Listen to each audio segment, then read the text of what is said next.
Bonjour à toutes et à tous. Merci d'être là si tôt, un samedi matin.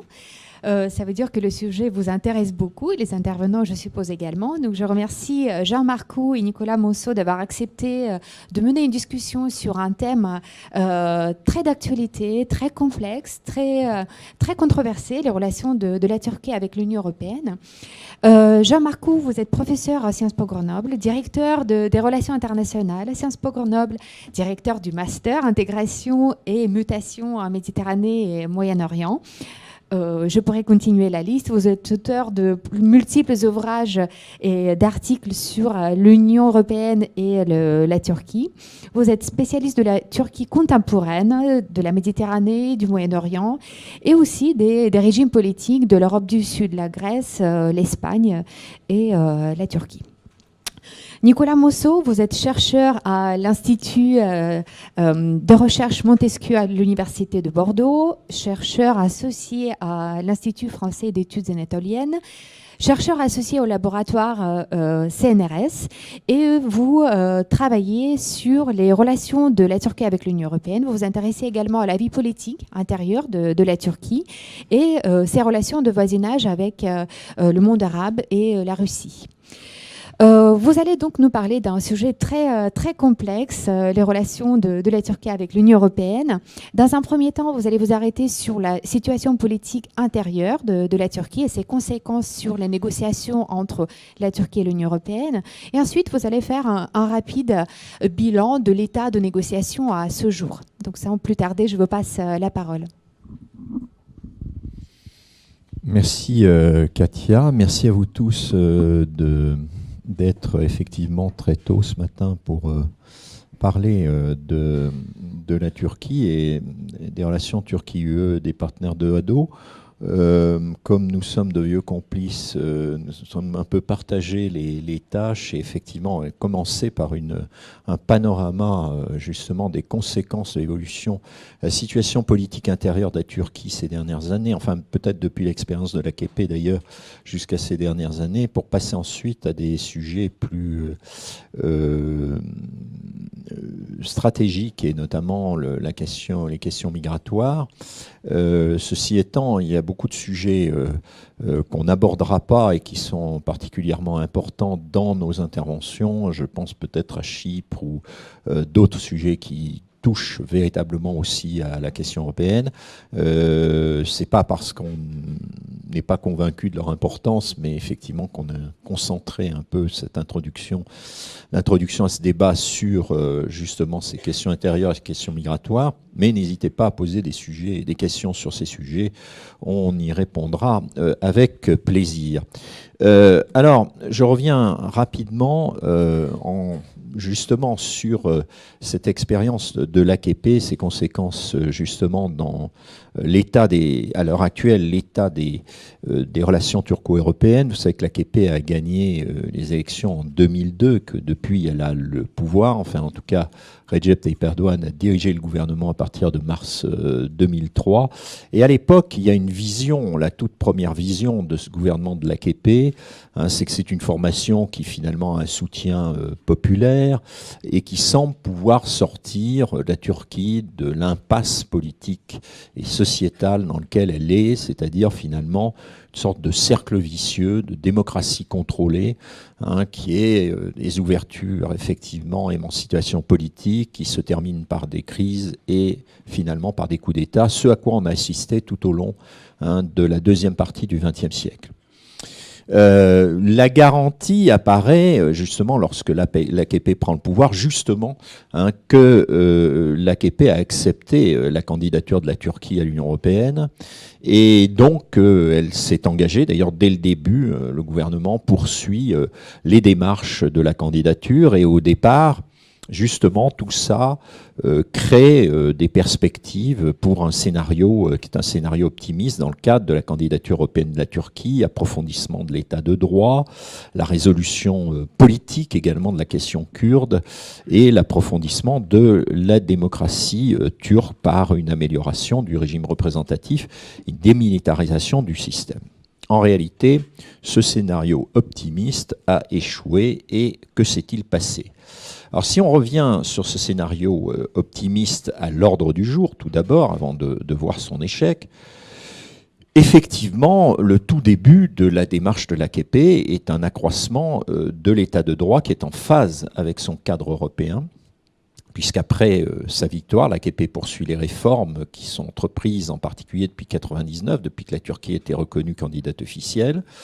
Révision constitutionnelle, il y en a déjà eu une l'année précédant la victoire de l'AKP qui est très importante, mais on en a une en 2004 qui abolit définitivement la peine de mort, rend applicable le droit de la Convention européenne des droits de l'homme directement dans le système politique turc. Et puis il y a des réformes très importantes, paquet d'harmonisation législative, du droit civil, du droit pénal, etc., qui adaptent justement le droit pénal turc à ça.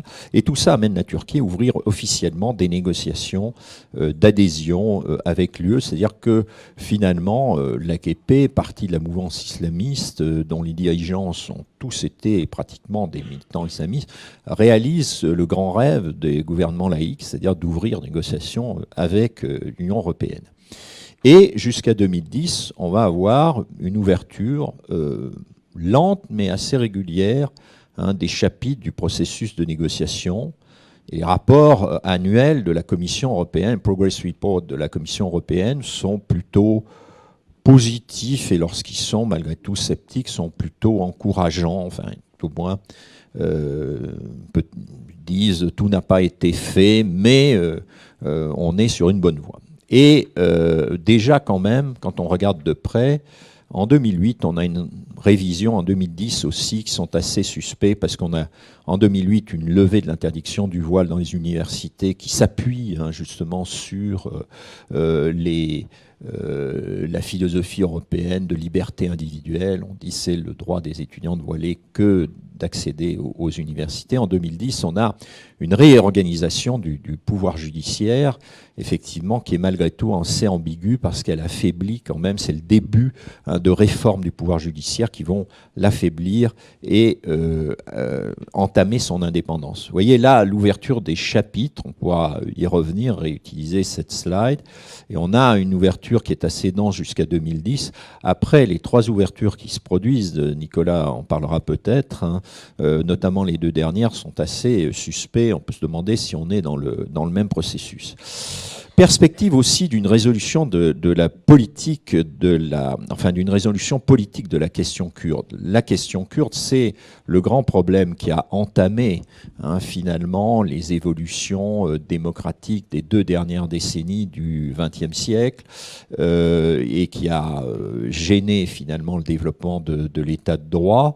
Et en 2005, on a là encore une posture assez spectaculaire d'Erdogan qui explique qu'il existe un problème kurde en Turquie et qu'il faut le résoudre.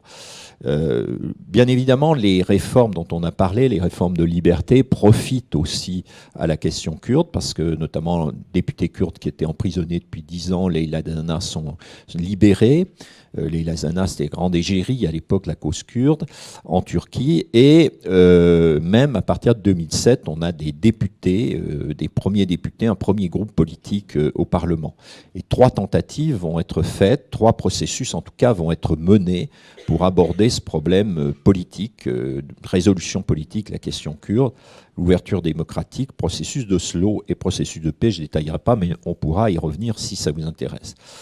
Ceci dit, au printemps 2015, dans le contexte de la campagne électorale des législatives, Recep Tayyip Erdogan met un terme au processus qui était en cours et qui était déjà fatigué depuis 2 ans, et déclare d'ailleurs qu'il n'y a pas, donc c'est une déclaration qu'on a souvent mis en parallèle avec sa déclaration 10 ans avant, qu'il n'y a pas de problème kurde en Turquie, que les Kurdes ont les mêmes droits que les Turcs et qu'il n'y a pas matière à traiter, à apporter un traitement spécial à ce problème. Approfondissement de la démocratie, oui, c'est-à-dire on a un maintien du régime parlementaire, tenue d'élections régulières. On a même un débat à cette époque, dans les 10 premières années de l'AKP, qui est beaucoup plus vif et beaucoup plus conflictuel, intéressant même par certains côtés qu'auparavant. Il y a une influence, un affaiblissement de l'influence de l'armée dans le système qui est très net, avec les fameux procès pour complot qui sont instrumentalisés par, à l'époque, un grand allié, qui est maintenant son grand ennemi, qui est de Recep Tayyip Erdogan, qui est le mouvement Gülen. Et on assiste à un foisonnement à cette époque de débats et de postures aussi sur les tabous de l'histoire. Il y a même une pétition demandant pardon aux Arméniens qui est tolérée en 2008. Maintien de médias d'opposition influents. Et même un projet de levée du seuil des 10% pour avoir une représentation qui là aussi au Parlement, qui là aussi est un des blocages finalement de la démocratie turque et de la représentation politique en Turquie. Alors tout ça, néanmoins, commence à s'effriter à partir de 2010 notamment, et donc on assiste à un échec de ces scénarios optimistes. D'abord, un déclin très net de l'état de droit qui commence très tôt, dès 2010, même peut-être avant. Vous verrez, il y a parfois des signaux qui sont envoyés, qui devient de plus en plus en décalage avec le projet européen. Et notamment, on s'en aperçoit parce qu'à partir de 2011, les rapports de la Commission européenne deviennent de plus en plus critiques. Et aujourd'hui, pratiquement chaque année, ces rapports sont à la limite de créent même un incident diplomatique. Il y a une réforme effectivement régulière du pouvoir judiciaire qui affaiblit son indépendance, multiples réformes du pouvoir judiciaire, qui a été finalement, au-delà de l'armée, l'un des grands problèmes, l'un des grands contre-pouvoirs au développement du pouvoir de l'AKP. Surtout à partir de 2011 notamment, on voit se développer des arrestations de journalistes. Et puis en 2013, il y a la répression du mouvement de Gezi, avec un mouvement qui va plus loin que cette contestation d'une simple opération urbaine à Istanbul, mais qui est un peu une contestation des valeurs de l'AKP et des politiques qui sont menées, en particulier ces politiques de grandeur, de grands travaux, très nationalistes. Et on voit que se développe sans arrêt suppression des immunités parlementaires avant même la tentative de coup d'État et ses suites en mai 2016. Et puis bien sûr, après l'échec, la tentative du coup d'État, le coup d'État est quand même très important parce que il va permettre, c'est un moment important, il va permettre à Recep Tayyip Erdogan la mise en œuvre de l'état d'urgence et finalement, plus généralement, de légitimer finalement toutes les limitations qui avaient été, ou les tentatives de limitation et de les accentuer, qui avaient été apportées aux libertés déjà qui étaient en gestation à ce moment-là. Et on a une sorte de reformatage également de l'État, de l'administration publique, de l'armée, de la justice avec ces purges. Vous voyez ici une image de ces purges. On a même, au moment du coup d'État, une remise en cause des valeurs européennes, avec Recep Tayyip Erdogan qui explique que il faudrait penser à rétablir la peine de mort, avec Recep Tayyip Erdogan qui regrette la dépénalisation de l'adultère au moment justement des premières réformes. Et puis surtout, il y a quelque chose, je trouve, qui est très symptomatique, c'est le changement de nature du processus de révision constitutionnelle. Parce que dans les 10 premières années, finalement, presque jusqu'à cette révision encore ambiguë de 2010, pourquoi réviser la Constitution, qui est une Constitution, comme vous le savez peut-être, Constitution de 82, issue du coup d'État de 1980, pour améliorer justement les droits, les libertés, la citoyenneté. Or, à partir de la deuxième décennie, on va avoir un changement de nature parce qu'on va se mettre à parler d'un changement de régime politique, ce qui n'était pas du tout le cas au début, parce qu'en plus, le régime parlementaire fonctionnait, puisque l'AKP avait une majorité, donc il n'y a pas spécialement d'instabilité. Et là, on va commencer à parler d'un régime présidentiel et à le mettre en œuvre, et cette évolution va supplanter bien sûr l'approfondissement de l'état de droit et de la citoyenneté. Et donc, on aboutit aussi parallèlement à l'abandon du projet de résolution politique, la question kurde. Il y a un événement qui est très important en 2011, que je trouve très symptomatique, c'est le fameux drame d'Uludere. L'aviation turque bombarde des villageois en décembre 2011. On ne sait pas très bien ce qui s'est passé. Et généralement, dans ce genre de situation, jusqu'à présent, l'AKP avait toujours critiqué l'armée. C'est-à-dire, l'AKP disait toujours, c'est parce que l'armée ne sait pas mener finalement cette affaire, et c'est parce que le pouvoir n'est pas assez civil que des problèmes comme ça se produisent. Et là, pour la première fois, on va voir l'AKP justement prendre le parti de la répression, prendre le parti de l'État dans la répression de la question kurde. Et là, on avait l'impression, je trouve, de l'AKP, parti venu de la périphérie, qui rentrait véritablement dans l'État, hein, et qui, quels que soient les conflits idéologiques, par ailleurs, qu'il pouvait avoir avec l'armée, désormais assumait, en fait, le pouvoir d'État. Et on peut dire qu'à partir de cette époque, et plus tard, bien que le processus kurde ait été un peu décalé, parce qu'il va y avoir encore des négociations jusqu'en 2015, mais entre 2011 et 2015, Recep Tayyip Erdogan, qui a besoin finalement pour assurer la durabilité de son pouvoir, de trouver des alliés, hésite un peu au Parlement entre les Kurdes et les nationalistes. Et très nettement, à partir de 2015, il va choisir le nationalisme. Et ça, c'est une clé importante, vous allez le voir, hein, de la compréhension du régime actuel. À partir de 2015, il y a reprise de la guérilla, et même il y a une guerre inédite, on pourra en reparler, dans le sud-est du pays, avec ces zones de couvre-feu, une reprise en main à la suite du coup d'État des municipalités kurdes, ça c'est très important aussi, et arrestation massive de députés, avec une tentative de marginalisation du parti légal, qui reste malgré tout un fait, hein, dans le système politique kurde, turc, parce qu'il est toujours troisième parti, hein, au Parlement, et que son candidat aux élections présidentielles, vous le voyez ici, Selahattin Demirtas, a terminé troisième en faisant campagne de sa prison, hein, lors des dernières élections. Hein. Alors j'en viens à la présidentialisation autoritaire, et j'en terminerai par là. Hein, c'est qu'à partir de 2014, et notamment de la première élection du président au suffrage universel, il va y avoir une nouvelle lecture de la Constitution, qui est une lecture présidentialiste. D'un point de vue institutionnel, c'est un petit peu le même processus qui s'est produit avec le régime de la Ve République, c'est-à-dire que la légitimation par l'élection du président de la République a donné au président, finalement, une suprématie dans le système. Ça commence dès 2014, sans réforme constitutionnelle. Mais l'échec du coup d'État et ce qui s'ensuit, c'est à partir de 2016, c'est-à-dire la mise en place de l'état d'urgence, la répression dont on a parlé, les purges, vont légitimer une centralisation du pouvoir. Et ce pouvoir fort, qui est présidentialisé, il est réclamé non seulement par l'AKP, mais réclamé aussi par l'extrême droite.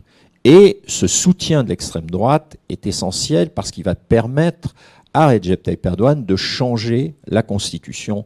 En effet, pour organiser un référendum, notamment sur la Constitution, et notamment sur l'établissement d'un régime présidentiel, il fallait 330 voix à l'Assemblée, l'AKP ne les avait pas, il va les avoir, hein, grâce justement, hein, à l'extrême droite, grâce à ce parti d'extrême droite qui est le MHP, qui est d'ailleurs dans une situation un petit peu de déshérence à l'époque, et vous voyez ici son leader, hein, qui serre la main au président Erdogan. Donc tout ça va aboutir en avril 2017 à la suppression, à ce référendum constitutionnel, dont les principaux éléments sont la suppression, le passage à un régime présidentiel autoritaire, avec la suppression du poste de Premier ministre, qui existait au demeurant depuis l'Empire ottoman, un pouvoir de dissolution en particulier qui est donné au président, et des pouvoirs qui sont assez importants qui sont donnés au président, et la réduction encore de l'indépendance du pouvoir judiciaire. Ce référendum sera consacré par des élections anticipées, puisque théoriquement, le nouveau système devait être mis en place cette année. Cette année, il y a des élections locales. Elles sont en train d'ailleurs de se tenir. Elles vont avoir lieu le 31 mars prochain. On pourra en reparler parce qu'il y a pas mal de choses intéressantes qui se déroulent à l'heure actuelle à l'occasion de la préparation de ces élections. Et puis, il devait y avoir des législatives et des présidentielles. Mais les élections présidentielles et législatives vont être avancées, d'ailleurs comme par hasard, à la demande du parti d'extrême droite, qui va jouer un peu là aussi le faire-valoir, encore une fois, de l'AKP dans cette affaire. Et ces élections donc, vont conforter le régime, élections présidentielles, législatives anticipées. Alors, ceci dit, quand on observe voilà, le référendum, les résultats du référendum de 2017, on a une forte polarisation. 51%, c'est à peu près le score qu'avait obtenu Recep Tayyip Erdogan lorsqu'il a été élu en 2014. Là, c'est quand même intéressant de voir qu'il obtient 51%, à peu près le même score, mais avec le soutien d'ailleurs de l'extrême droite. Donc on a une polarisation qui est beaucoup plus forte et une marge de manœuvre de l'AKP qui est beaucoup moins importante. De là ce besoin effectivement des nationalistes. Alors je vais terminer. Élection présidentielle, vous la voyez ici, même remarque pour Recep Tayyip Erdogan, il a 52%, mais avec le soutien de l'extrême droite, là encore. Et ce qui est assez intéressant aussi, c'est la 3e place obtenue par Selahattin Demirtas, le Kurde, finalement, alors même qu'il faisait campagne de sa prison. Vous voyez ici comment la Turquie vote. La carte est assez... Et les élections parlementaires, pareil, il a fallu là aussi une alliance du peuple, parce que dans la nouvelle Assemblée, cette alliance du peuple entre l'AKP et l'extrême droite, dans la nouvelle Assemblée, l'AKP n'a pas de majorité absolue. Bon, dans un régime présidentiel, c'est moins important parce qu'on n'a pas à finalement soutenir un gouvernement, à constituer un gouvernement, mais effectivement, il n'a une majorité absolue qu'avec le parti, qu'avec le MHP. Important d'observer aussi que les Kurdes, le HDP, a franchi à nouveau la barre de 10% et qui reste le 3e parti au sein du Parlement, même si actuellement une dizaine de ses députés, un peu plus d'une dizaine de ses députés, sont poursuivis ou en prison. Alors, conclusion. Je crois qu'on avait 2 scénarios finalement qui se profilaient à l'origine après l'élection de l'AKP. Ces 2 scénarios qui étaient très populaires chez les experts à l'époque, c'était celui de l'agenda caché islamiste, c'est-à-dire que toute cette finalement ouverture de l'AKP était une façade et qu'on allait avoir progressivement la mise en place d'une république islamiste, où on avait le scénario des islamo-démocrates ralliés au projet européen, qui a commencé effectivement, qui a fait illusion dans les premières années de l'AKP.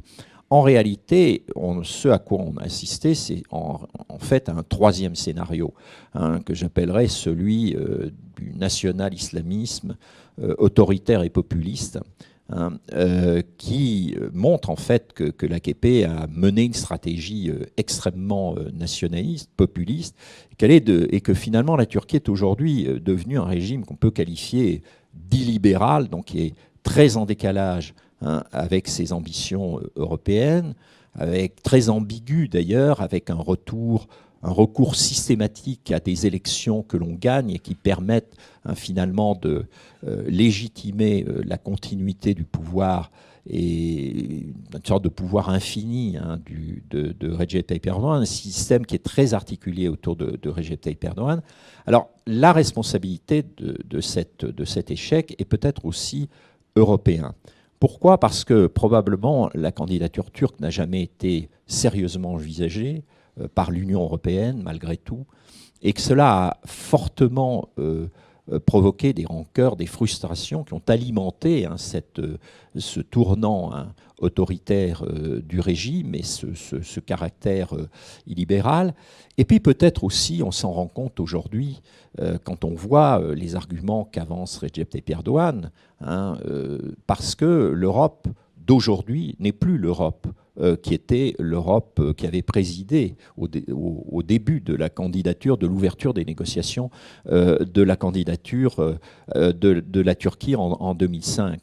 Les valeurs européennes se sont affaiblies, on a une montée des populismes, une rigidification de certains régimes. Bon, quand on voit même des régimes de l'Europe occidentale comme l'Italie, où on a des ministres qui finalement dérapent en expliquant que la période mussolinienne était finalement une période assez sympathique, on comprend que Recep Tayyip Erdogan, face à ça, puisse dire à l'Europe, ne nous donnez pas de leçons, puisque finalement, nous suivons un peu une tendance qui est une tendance mainstream, tendance populiste en Europe. Et donc, je crois aussi que cette évolution de l'Europe, cette évolution plus généralement des Occidentaux, avec Trump, finalement, Erdogan a salué la victoire de Trump comme une victoire du peuple sur les élites, ont encouragé probablement aussi une dérive autoritaire en Turquie. Je vous remercie pour votre attention.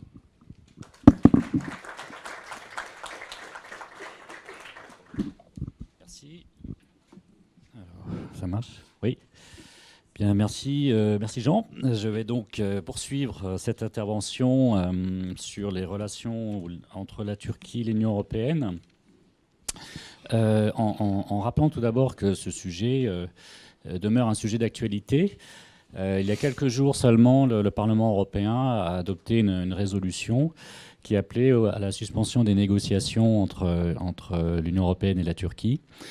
Alors c'est une résolution qui n'est pas contraignante, qui n'engage pas l'Union européenne, mais qui vient compléter d'autres résolutions déjà adoptées ou d'autres positions adoptées par les députés européens, et qui vient s'inscrire dans un débat qui a pris une certaine ampleur depuis quelques années désormais en Europe sur l'évolution des relations encore possibles entre les Européens et la Turquie. Il y a plusieurs scénarios qui sont désormais envisagés. J'en dirai quelques mots en conclusion de mon intervention. Plusieurs scénarios donc envisagés au-delà de l'adhésion de la Turquie, qui n'est plus considérée comme une perspective crédible aujourd'hui. Et donc l'enjeu aujourd'hui des relations entre Europe et Turquie est bien celle de la nature des relations que ces deux partenaires peuvent envisager pour l'avenir, puisque l'adhésion, objectif qui avait été défini auparavant, n'est plus aujourd'hui un objectif réaliste. Alors, pour évoquer les relations entre la Turquie et l'Europe dans les dernières années, dans le prolongement de ce que Jean a évoqué à l'instant, je voudrais juste rappeler que les négociations officielles d'adhésion entre la Turquie et l'Union européenne ont débuté en 2005, au terme d'un long processus que je ne rappellerai pas ici. Et très rapidement, ces négociations se sont bloquées ou crispées, en raison notamment de la question chypriote, mais pas seulement. Et donc dès l'année 2006, un certain nombre de chapitres de négociations, parmi les 35 chapitres qui doivent être ouverts et négociés et clos, ont été bloqués par l'Union européenne elle-même et par un certain nombre d'États membres de l'Union européenne, dont la France notamment, qui étaient opposés donc, à l'adhésion de la Turquie. Donc ce processus de négociation depuis 2005 a été émaillé d'obstacles particulièrement lents, laborieux. On peut rappeler que la Croatie a ouvert des négociations d'adhésion la même année que la Turquie et qu'elle a finalement adhéré en 2013 à l'Union européenne, tandis qu'à ce jour, la Turquie a ouvert, je crois, sauf erreur, 16 chapitres de négociations sur 35, et un seul de ces chapitres a été provisoirement clos. Donc les négociations sont loin d'être terminées, même si désormais elles restent suspendues ou en tout cas en état ne progressent plus depuis longtemps. On peut rappeler aussi qu'entre 2010 et 2013, aucun chapitre de négociation n'a été ouvert, ce qui témoigne également des difficultés, de la paralysie, du blocage qu'ont rencontré ces négociations. Et mon propos va porter maintenant sur les années plus récentes, puisque depuis 2013 et surtout 2015-2016, Jean l'a évoqué, vous le voyez sur la diapositive, il s'agit en bas de cette liste des derniers chapitres de négociations ouverts en 2013, en 2015 et en 2016. 3 chapitres de négociation, donc après plusieurs années de blocage, après 3 années en particulier sans aucune ouverture de chapitre de négociation, 3 chapitres ont été successivement ouverts donc, aux années indiquées. Et ce qui a conduit les observateurs des relations turco-européennes à évoquer une relance des négociations, à évoquer un rapprochement entre l'Union européenne et la Turquie. Relance des négociations, a priori inattendue, étant donné les éléments évoqués précédemment, et dont l'issue était pour le moins incertaine. Alors, la question ici est de tenter de comprendre pourquoi l'Union européenne a décidé d'ouvrir de nouveaux chapitres de négociations depuis 2013, pourquoi elle a entrepris de relancer ces négociations, et donc de donner toujours une certaine crédibilité à la perspective de l'adhésion à terme de l'Union européenne. Et là, on peut brièvement, simplement mentionner un fait majeur qui a conduit les Européens à repenser leurs relations avec la Turquie, ce qui les a conduits notamment à ouvrir de nouveaux chapitres de négociations et donc à poursuivre officiellement ces négociations d'adhésion. Et ce fait majeur, c'est le conflit en Syrie qui éclate en mars 2011. Et qui donc aujourd'hui est qualifié de guerre civile en particulier. Le conflit qui éclate en Syrie en 2011 et ses conséquences, en particulier la crise migratoire que va connaître, qui va entraîner, que va provoquer ce conflit, ainsi que l'émergence d'un terrorisme international de l'État islamique en Europe, qui va prendre forme en France à partir de 2015, plus précisément, comme nous le savons, et va exercer une influence décisive sur les relations que les Européens entretiennent avec la Turquie. Et d'une certaine façon, c'est ce que l'on peut évoquer ici, un certain dilemme des Européens face à la Turquie depuis donc le début des années 2010, et un dilemme qui se traduit de la façon suivante. Depuis plusieurs années, comme l'a rappelé Jean, l'Union européenne a critiqué l'évolution politique intérieure de la Turquie, qui a été donc ici présentée, les atteintes aux droits de l'homme en particulier dans ce pays.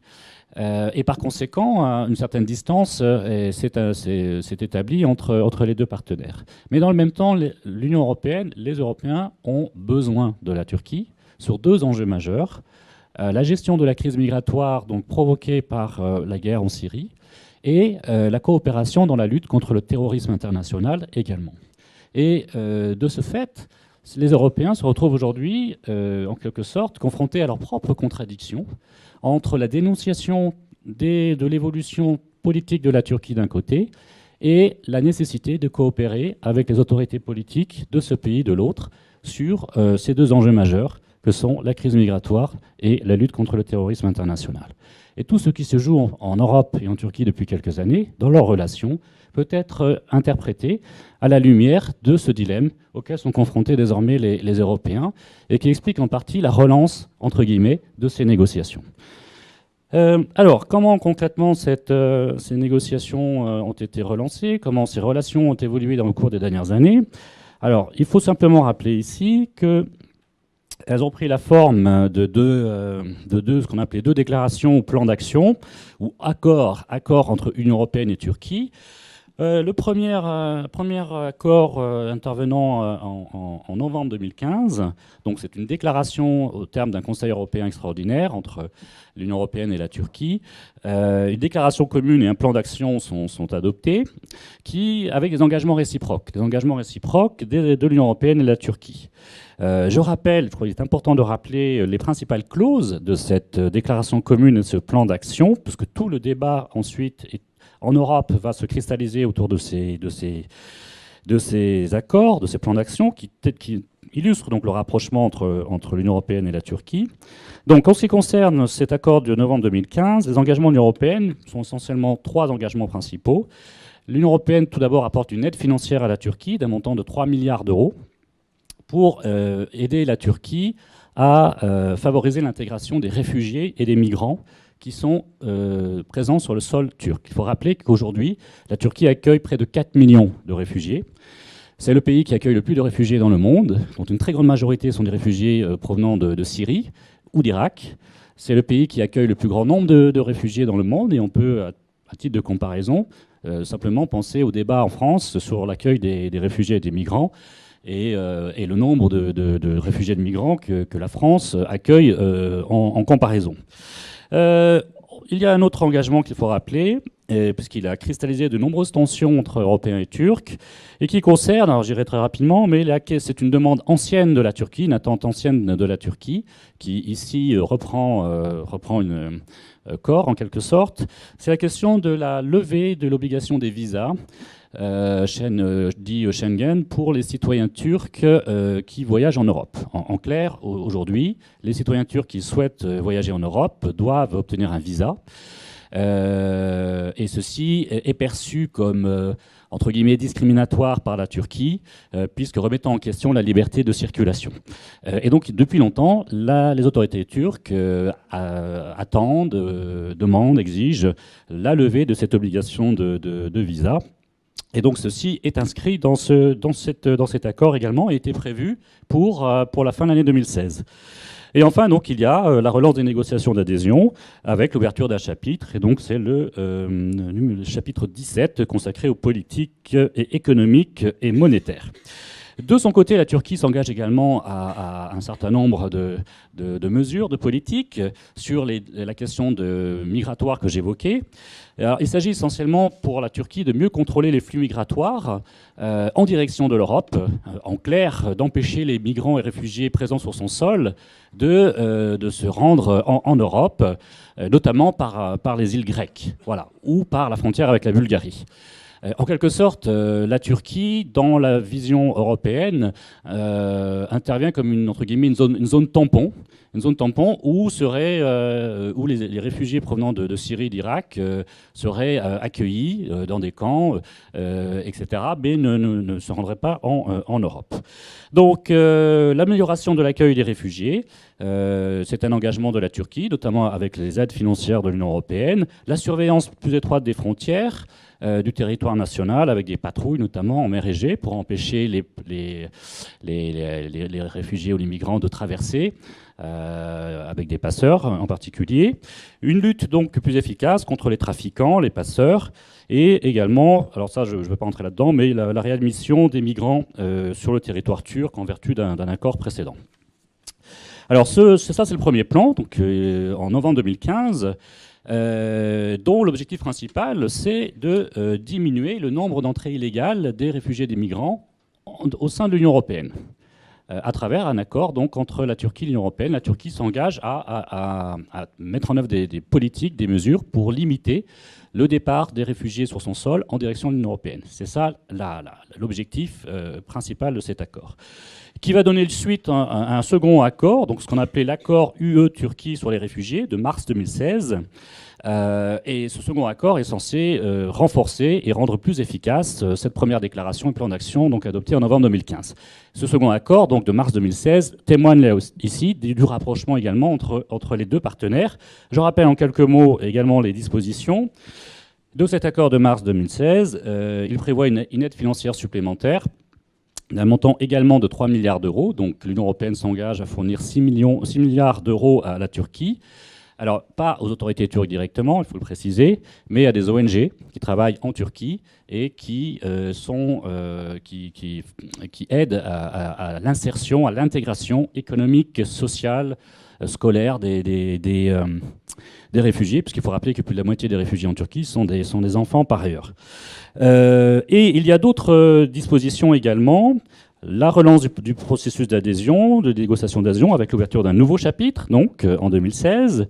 La levée de l'obligation des visas, dont le calendrier est accéléré. Mais surtout, il y a deux dispositions nouvelles qui vont faire l'objet d'un très vif débat parmi tous les acteurs européens et internationaux, qu'il s'agisse des organisations internationales ou des ONG humanitaires de défense des droits de l'homme.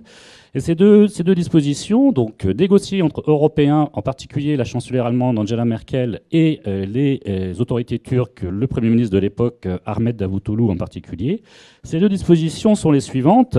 La réadmission en Turquie de toutes les personnes, donc réfugiés, demandeurs d'asile, qui ont rejoint illégalement les îles grecques en mer Égée. Donc tout réfugié ou migrant depuis la Turquie qui a rejoint une île grecque, alors c'était le cas de l'île de Lesbos en particulier, est renvoyé en principe immédiatement, enfin ça n'a pas été aussi simple, mais est renvoyé immédiatement en Turquie, même s'il dépose une demande d'asile, qui n'est pas donc examinée en Grèce, mais qui est examinée en Turquie, là où il a été renvoyé. Et un autre principe qui va également faire couler beaucoup d'encre, c'est le principe dit 1 pour 1, et qui est donc le suivant. Pour chaque réfugié donc syrien, pour l'essentiel, qui est renvoyé en Turquie depuis l'Europe, essentiellement depuis les îles grecques, l'Union européenne s'engage à réinstaller un réfugié syrien déjà présent en Turquie au sein de l'Union européenne, dans la limite de 72 000 personnes. D'accord ? Donc chaque fois qu'un réfugié se rend, je répète, en Grèce, pour déposer une demande d'asile, pour fuir la guerre, etc., il est renvoyé en Turquie, et en contrepartie, l'Union européenne s'engage à admettre un réfugié dont la demande d'asile a été acceptée, déjà présent en Turquie, dans l'Union européenne, avec un contingent, disons, de 72 000 personnes. Et ce sont ces dispositions qui vont littéralement provoquer un débat et des controverses d'une intensité sans précédent en Europe et même à travers le monde. Alors, parmi les réactions qu'ont suscité ce rapprochement entre l'Union européenne et la Turquie autour de la crise migratoire, donc je répète, la déclaration commune Union européenne-Turquie, le plan d'action de novembre 2015, l'accord sur les réfugiés de mars 2016. Comme je vous le disais, de très nombreuses réactions ont été soulevées. Alors, ce fut le cas en France, notamment. Il y a eu beaucoup de débats à l'Assemblée nationale. L'opposition de l'époque a dénoncé, alors je donne quelques éléments, je cite, entre guillemets, le chantage de la Turquie qui aurait manipulé la crise migratoire et ses conséquences sur l'Europe. Les dirigeants turcs auraient instrumentalisé les migrants. Les députés de l'opposition en France dénoncent aussi l'ambiguïté de la Turquie dans la lutte contre le terrorisme, notamment en ce qui concerne l'État islamique, que la Turquie aurait soutenu dans un premier temps, etc. Tandis que le gouvernement français, lui, apporte un soutien mesuré à ces plans, à ce rapprochement, à la relance des négociations d'adhésion également, et met en avant 3 arguments principaux. Tout d'abord, l'importance de la relation stratégique avec la Turquie, qui est présentée comme un allié ou un partenaire stratégique en raison de son rôle central dans le conflit syrien, la crise migratoire et la lutte contre le terrorisme. Et un autre argument également qui est avancé par le gouvernement français, la distinction entre le plan d'action, d'une part, et les négociations d'adhésion, d'autre part. C'est-à-dire que le fait d'adopter un plan d'action n'engage pas l'Union européenne à poursuivre et à conclure les négociations d'adhésion par ailleurs. Ensuite, autre argument qui a été avancé, j'en terminerai pour la France, certains parlementaires de l'opposition ou écologistes ont dénoncé, je cite, la sous-traitance de la gestion des réfugiés à la Turquie contre des contreparties financières par l'Union européenne. Au niveau international et européen, il y a eu également des réactions très, très vives qui ont témoigné donc, de l'absence d'un consensus en Europe face à la gestion de cette crise migratoire et face au rapprochement avec la Turquie. Alors, comme il me reste très peu de temps, je ne peux pas tout développer, mais je vais aller à l'essentiel. On peut rappeler que l'ONU, en particulier le Conseil des droits de l'homme de l'ONU, a manifesté son inquiétude face à ces accords, et en particulier face à cette disposition que j'évoquais du renvoi des migrants et réfugiés depuis la Grèce jusqu'en Turquie, des renvois qui sont présentés comme illégaux du point de vue du Conseil des droits de l'homme de l'ONU. Le Conseil de l'Europe, le Haut Commissariat aux réfugiés, Plusieurs ONG humanitaires de défense des droits de l'homme, dont Médecins sans frontières, Amnesty International, Médecins du Monde, ont également exprimé leur opposition à ces accords. Alors, je n'ai pas trop le temps, mais je vais juste citer un ou deux,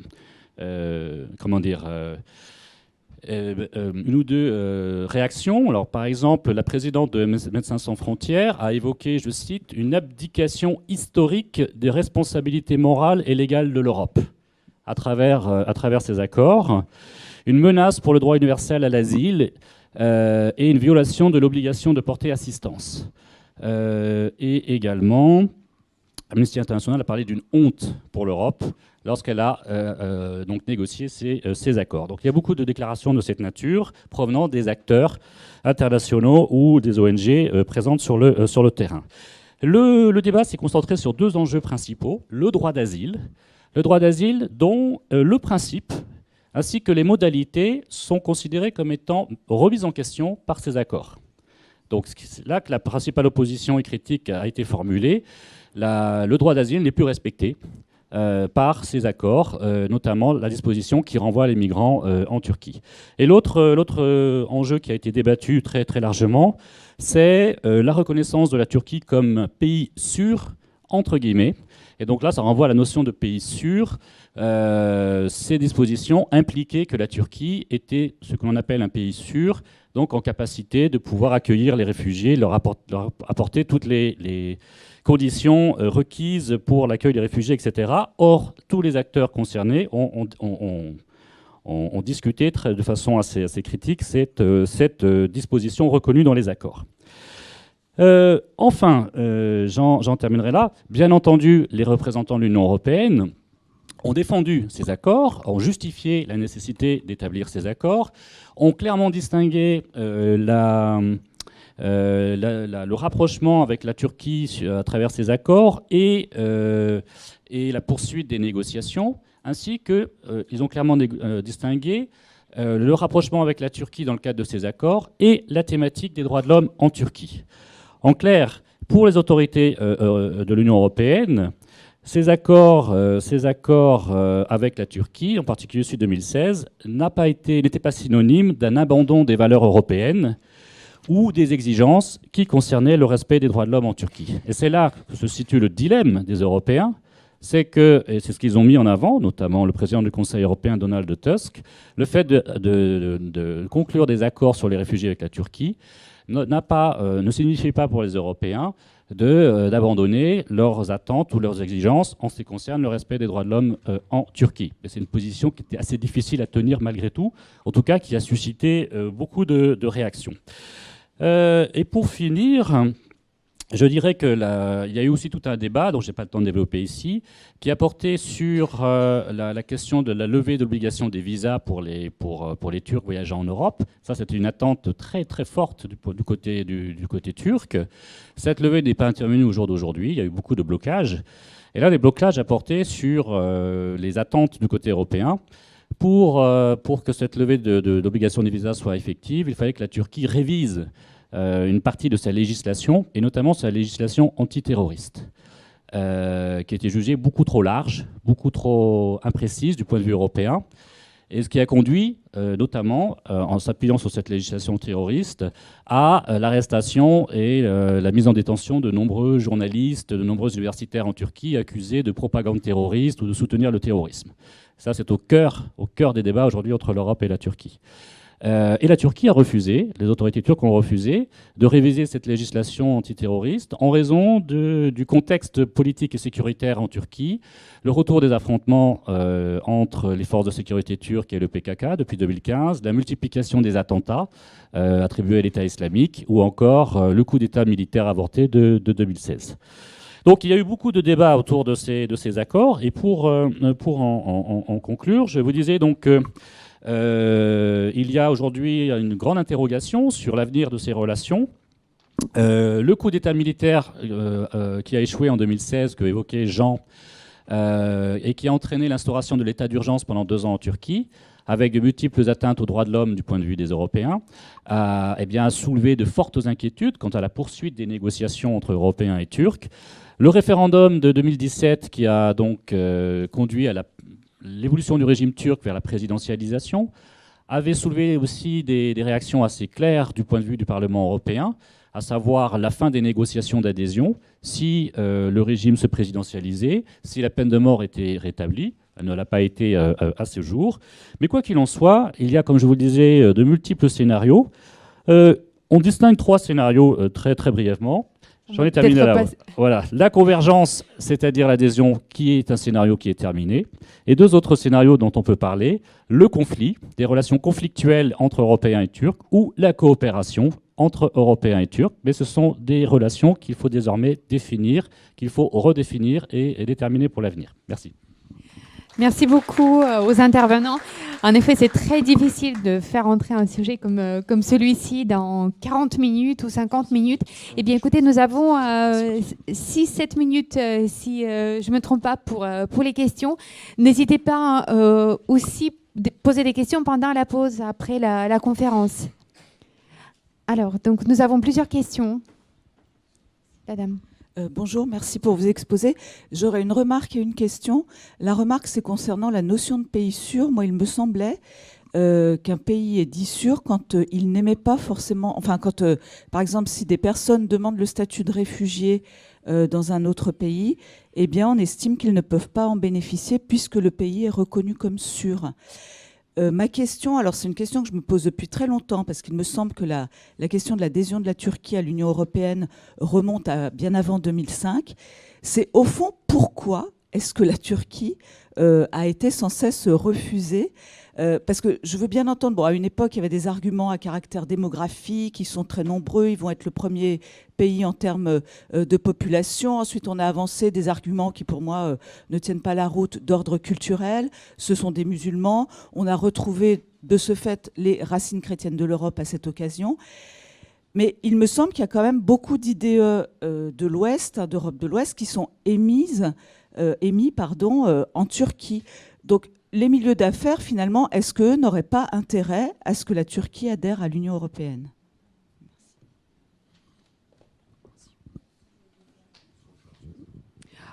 Vous pouvez peut-être répondre directement. Oui, la candidature turque est extrêmement ancienne, hein, puisqu'elle remonte à 87, et même les liens... Il y a toujours eu des liens dès le début parce que l'Europe, comme vous le savez, s'est construite au début dans le contexte de la guerre froide et la Turquie a été associée à ce processus pratiquement depuis le début. Alors, effectivement, toutes les raisons que vous donnez, c'est-à-dire ce que je disais tout à l'heure, c'est-à-dire on peut se demander, malgré les démarches d'adhésion, si concrètement l'Europe a véritablement voulu intégrer la Turquie. Il n'y a qu'une chose qu'on pouvait voir au tout début de l'ouverture des négociations en 2005, c'est que beaucoup d'États disaient « mais de toute manière, on ouvre des négociations, mais ça ne veut pas dire qu'on va intégrer la Turquie ». Or, quand même, dans toutes les procédures antérieures d'ouverture de négociations, c'est quand même toujours, au bout du compte, pour intégrer l'État. Bon, même s'il faut effectivement que l'État satisfasse aux critères de Copenhague et à la reprise de l'acquis communautaire, malgré tout, tout est mis en œuvre pour aider l'État à le faire. Et à Turquie, on n'a pas eu ce même processus. Comme on a peu de temps, je réponds très vite sur l'économie parce que ça me paraît très important. Et quand on regarde effectivement les relations turco-européennes et notamment les conflits qui se sont produits au cours des dernières années, hein, je pense en particulier conflits avec certains États et même déclaration de Recep Tayyip Erdogan disant « je vais organiser une sorte de Turkcite », c'est-à-dire un référendum pour savoir si on va continuer les négociations d'adhésion. Il y a quelque chose qui est quand même très net, qui surprend toujours, c'est qu'au bout du compte, même quand il y a ces déclarations, on a l'impression qu'au dernier moment, la Turquie dit non, non, mais on est toujours candidat, et finalement, en dépit des déclarations. Et donc la question, c'est un peu de savoir pourquoi. Alors, je crois que les raisons stratégiques européennes, on les a perçues dans l'intervention de Nicolas. Les raisons turques, il ne faut pas oublier l'économie non plus. Hein. Effectivement, quand on regarde, malgré tous les débouchés que la Turquie s'est créée, elle a signé cet accord d'union douanière en 1995 qui a transformé aussi l'économie turque, il a adapté justement à la mondialisation. C'est d'ailleurs pour ça qu'à l'heure actuelle, peut-être plus encore que pour relancer sa candidature, la Turquie se bat pour l'actualisation de cet accord d'union douanière qui est extrêmement important pour elle.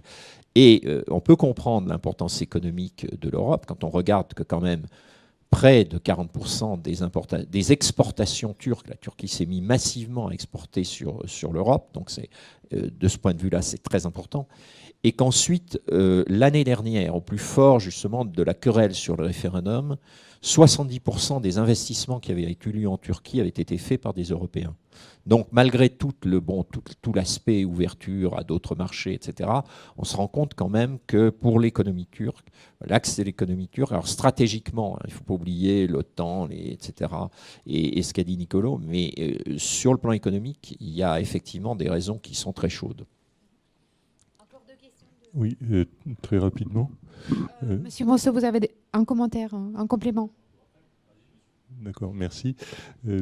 Très rapidement, comment on peut lire les causes, enfin la dynamique du coup d'État? C'est un événement qui semble important dans le contexte.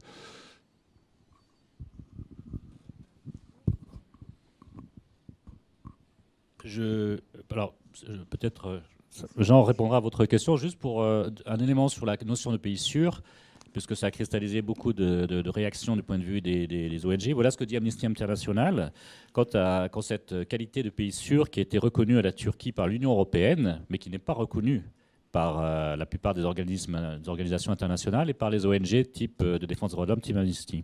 Très brièvement, il y a plusieurs raisons.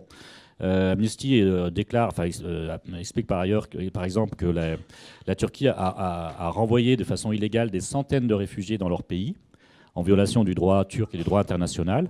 Donc la Turquie aurait mis des réfugiés dans des bus et les aurait renvoyés en Syrie ou ailleurs, contrairement aux dispositions des conventions de Genève, etc. Autre élément, selon Amnesty International, qui selon elle, ne ferait pas la Turquie un pays sûr, la fermeture de la frontière entre la Turquie et la Syrie par les autorités turques, empêchant les réfugiés venant de Syrie, fuyant les affrontements, les bombardements comme à Alep en 2016 par exemple, de franchir la frontière. Des gardes de frontière turcs auraient tiré sur des réfugiés qui auraient cherché à passer la frontière, etc. Le suivi de la situation des réfugiés en Turquie, rendu impossible par les autorités turques, du point de vue de Amnesty International, du HCR, etc., Ou encore, il y aurait un autre élément avancé, le cas de réfugiés qui seraient détenus au secret en Turquie et qui n'auraient aucun contact avec des avocats, avec le...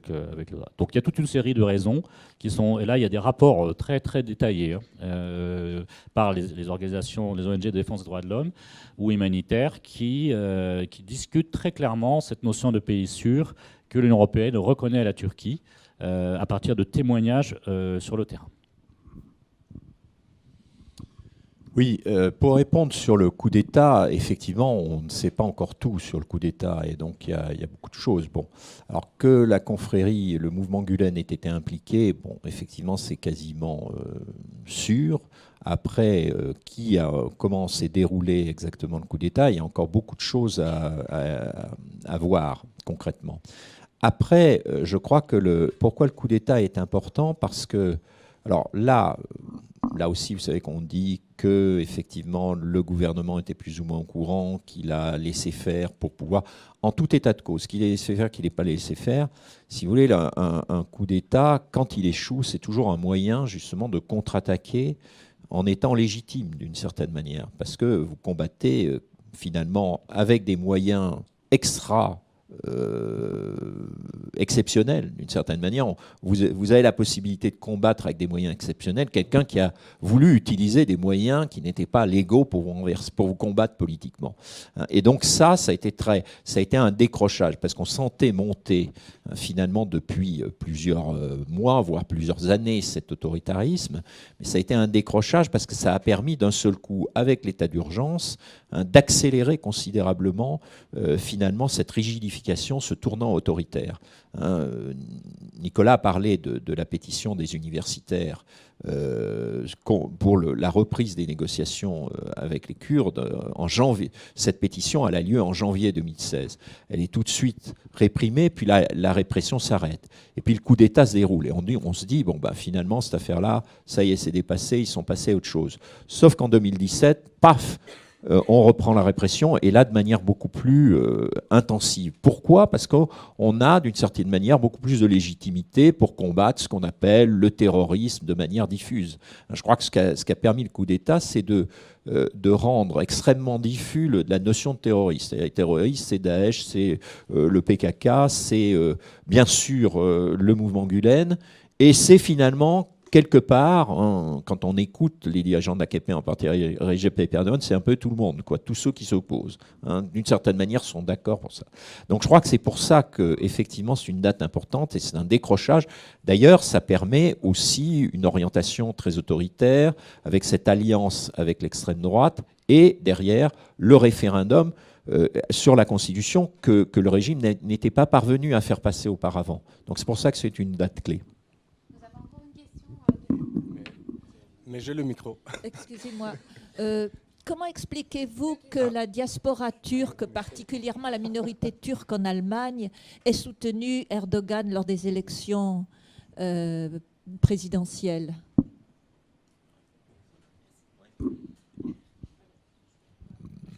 Ben effectivement. Oui, est-ce que vous ne trouvez pas qu'il y a beaucoup d'hypocrisie de la part de l'UE par rapport à la Turquie ?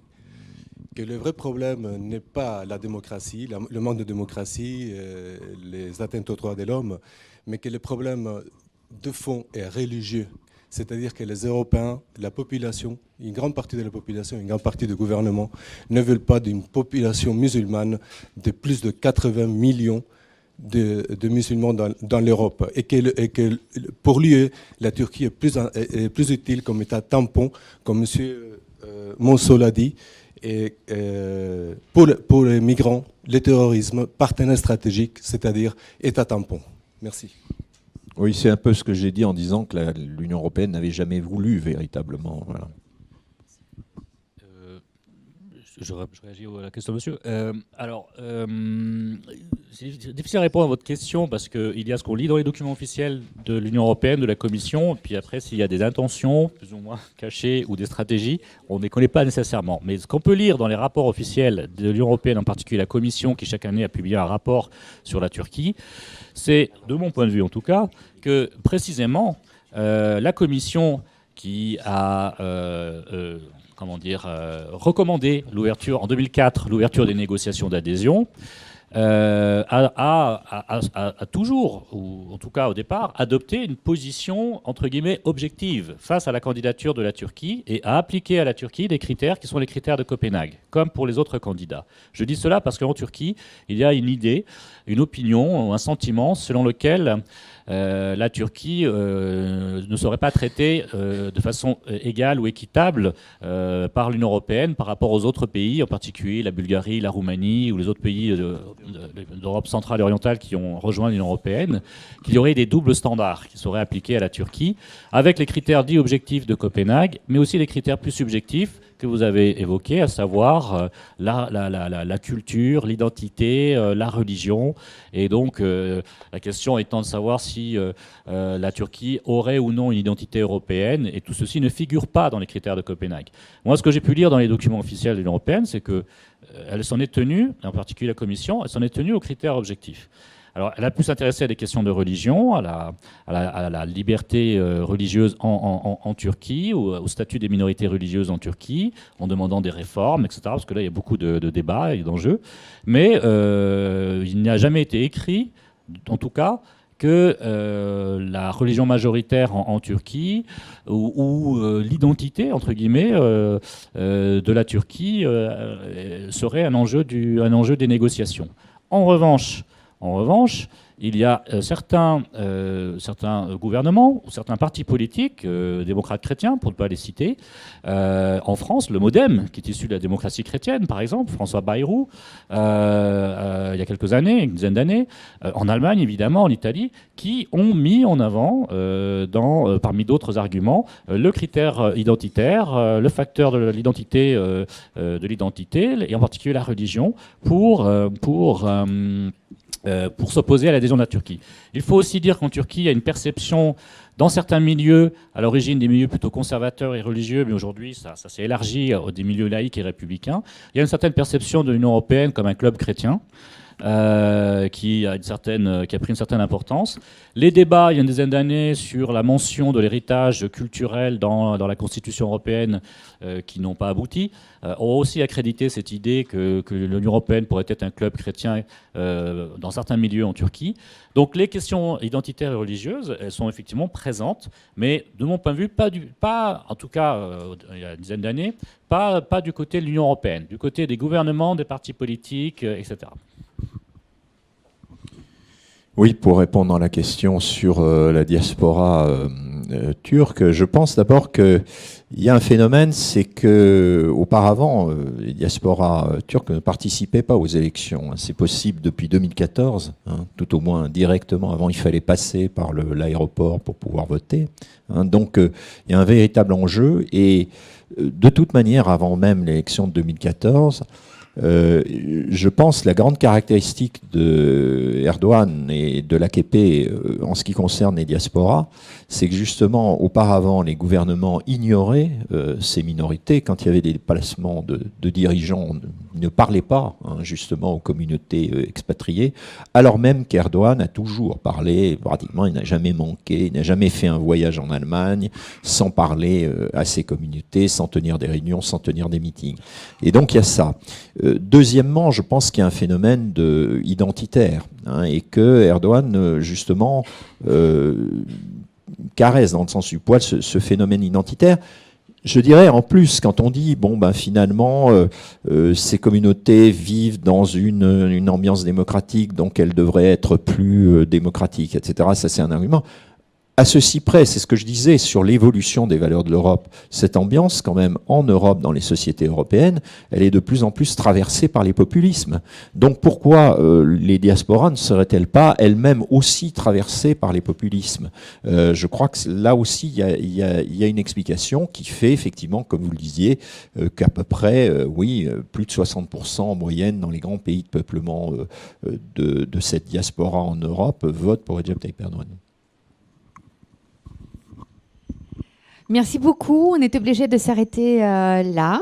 Merci Nicolas Mosso, merci Jean Marcoux pour ces beaux éclairages et bon festival à tous.